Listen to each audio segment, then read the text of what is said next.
Hi guys, Umair here from Gamma Engineering Middle East, and today we are doing a gear check with 14 fx6 cameras, and we were supposed to have a shotgun mic on all the fx6 cameras, but this one and many of the shotgun mics takes phantom power. This is Sennheiser MKE600 mic, and on the other one I'm having Sony shotgun mics. So many different mics we are having which are on the cameras, and I did all the right settings in camera. It's connected to the input one, and I selected the input one in the audio settings of the camera, and I raised the audio and everything, but still it didn't work.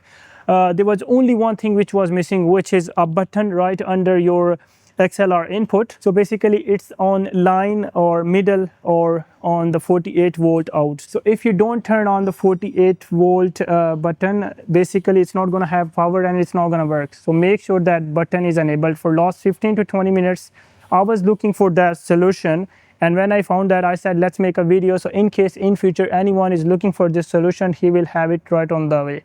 So thank you so much for watching. See you in the next one.